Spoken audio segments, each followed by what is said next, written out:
Ladies and gentlemen, we already have the Terran music rocking hard in this ace match. This 5th game, I can't even get over this. Guys, this is the ZOTAC Cup North American Finals, $100, winner take all, up for grabs. But I think more importantly, pride on the line for both of these players.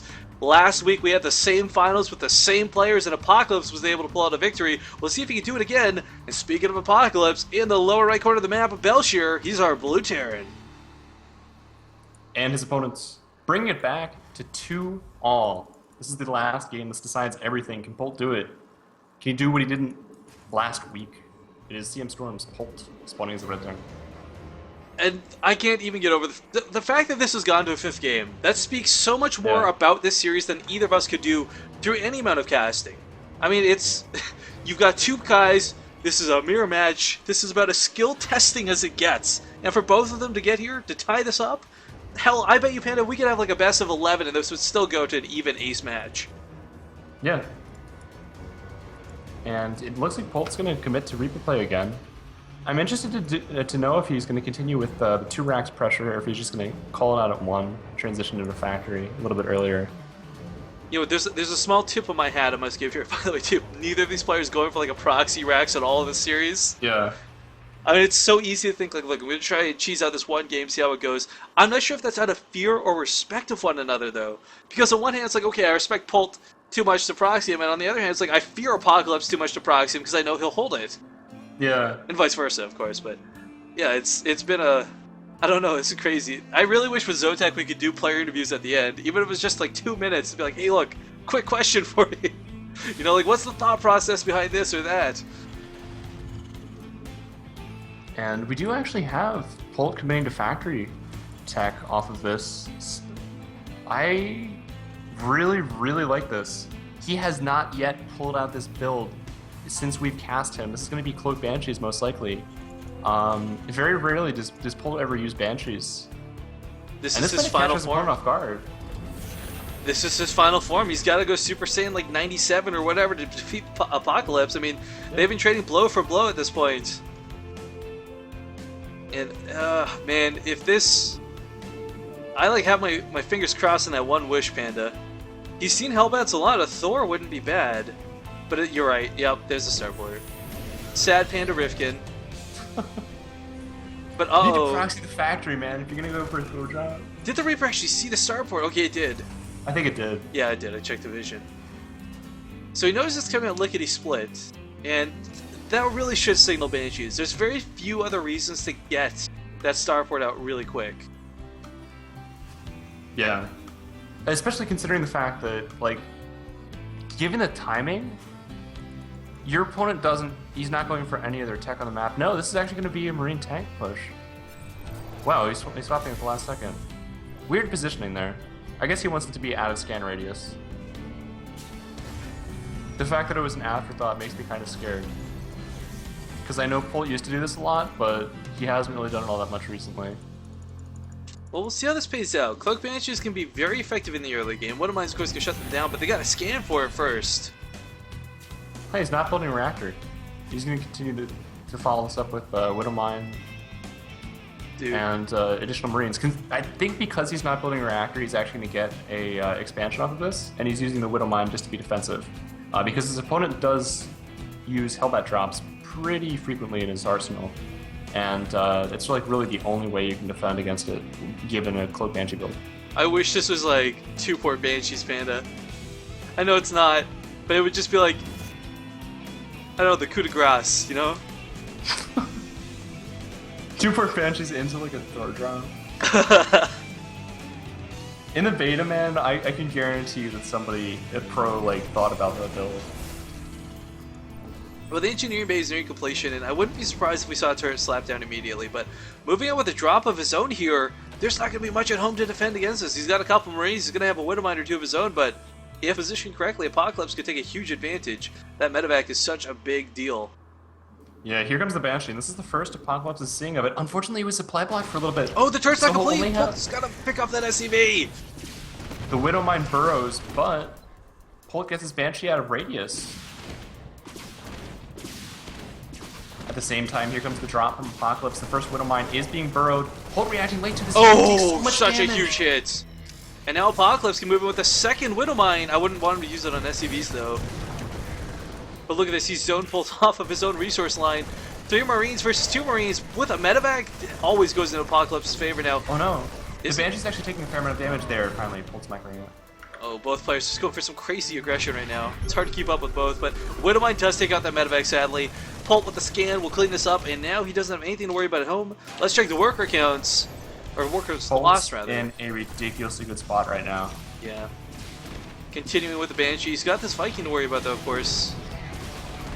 And this is a build that, like, Polt never really goes Banshees anymore. You'll see him pulled out, like, once every 30 games or so. He is continuing to just pick completely off. ravaging Apocalypse because he wasn't prepared for it at all. No, I mean, he's got the Viking out, but he can't afford to scan for this. And that sucks. He's going to actually get the reactor, and if he gets the reactor, that's pretty huge. The other Banshee, the original Banshee, still alive as well. Keeping these units alive is such a huge part of this. Yeah. And the reactor's going to go down. And that absolutely sucks. His opponent cannot construct a command center. He's going to get the tech lab. Oh my god. He's going to run out of energy, but still, this Banshee has been But here comes the next one. So effective. I mean, first one's actually got a lot of energy back on it now, too. Oh, yeah. But this is a scan, man. Now that his scan is over, that's it. Polt, like, comes back in here. He kills everything again because he knows. You only have one scan because you only have one freaking orbital. This is cool. The command center's stuck in that, like, sparking animation. Yeah. I noticed that, too. Yeah, no Marines even coming out because, of course, he's trying to get the reactor back up, and he might pick off the reactor once again. A Raven on the way. Okay, that's pretty good, actually. That's exactly what Apocalypse needs. Yeah.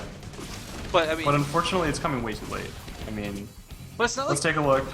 Actually, I gotta hold the phone here on this. Polt doesn't have a lot going on behind this. He's got his expansion up, but...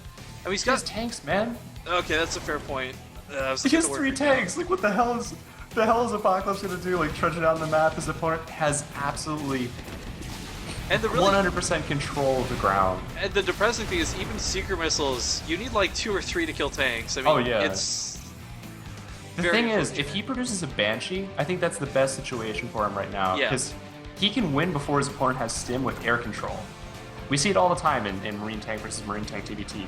And if he does, and manages to somehow push and deal significant economic damage back at home, he may find himself back into the series. But until he accomplishes that, there's absolutely nothing he can do. Look at Polt is completely prepared for any health drop. It's such a big if, too. Everything you just mentioned. I mean, it's the right moves, but... Oh, this Ninja expansion might actually be a good move, too.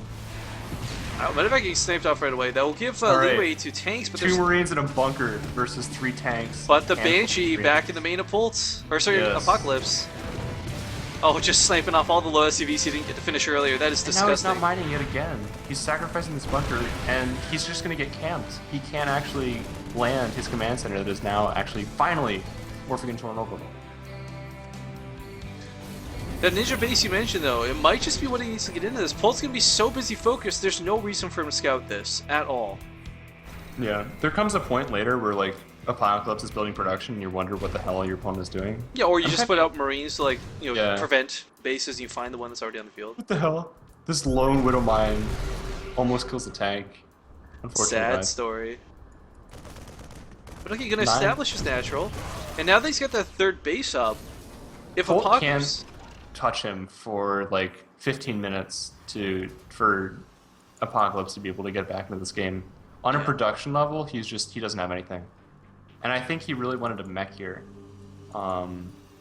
considering his build choice. It's going to be very difficult to come back with Bio, because his opponent's going to have the upgrade advantage. Oh no, I thought he must have canceled +1 at some point. I saw him researching it earlier. So that's actually good. I like that Apocalypse isn't in too bad of a spot since he's starting his upgrades. He's sending out his own Banshee now. He's got Vikings in this Raven. He's going to shut down any other further Banshee aggression, but quite frankly, I'd love for him to just start going offensive. Throw a Seeker missile at the SCVs, auto turret or 2 something, because if he just sits at home, like you said, it's going to take like 15 minutes, 10 minutes for him to get to a situation where he can afford to go offensive. Yeah. And I mean, Apocalypse is one to play insanely greedy too in a TBT and get called for it, but he's really forced into this. This is not a choice that he said, like, upon entering the game, I want to go for 3 CCs after, like, constantly getting my natural denied for upwards of 5 minutes in game. Banshee takes the Widowmine hit like a champ. 15 health remaining. All Oh, Polt no, has to do is unload for a second. I was gonna say he needs a cloak, but he doesn't actually have cloak. That's unfortunate. You know what? Polt's one Banshee here actually has a lot of energy saved up on it. It's gone undetected for some time. Bonk loves him. He like continually selects it. I've been watching it for a little bit. Yeah. He selects it and he just decides, nah. Nah. I don't know what he's waiting for. But this push is really... This is an end the game type of push. And his opponent's tank count hasn't gotten to the point where he can really try and take there's not enough infantry to support the tanks. There's too few. The Banshee's going to come into play too. He should use the Banshee to snipe tanks here. Wait, I think he just got picked off. Where'd he go? Oh no, yeah, it did. I don't know where. I didn't see it, but okay, Apocalypse pushing here. had a Raven and 2 Vikings in position, but unfortunately every single ground unit of his is dying right now. And he really needs to throw a Secret Missile or two. Oh no, auto turret's in this position. Oh yeah, there we go. But The they auto turret's just die going. so fast. There's a good game, and Polt saying no to Apocalypse, trying to get a back-to-back victory there. You know what though? I gotta say, like, these guys are such top-notch players. I highly doubt they could afford to find someone who'd be a TVT practice partner at this level. 5 games, even though Apocalypse lost, man, this was invaluable. Yeah, this was a crazy good series. I'm really glad that I got to cast this. Well, it was There's great really good casting games with all you, day, man. Yeah, it's fun casting with you. Let's close this out with some shoutouts. Well, before we do our own shoutouts, big shout out to CMStorm.Polt, man. Lost Apocalypse last week. It looked like on 2 into reverse bringing it back. I mean, ridiculous.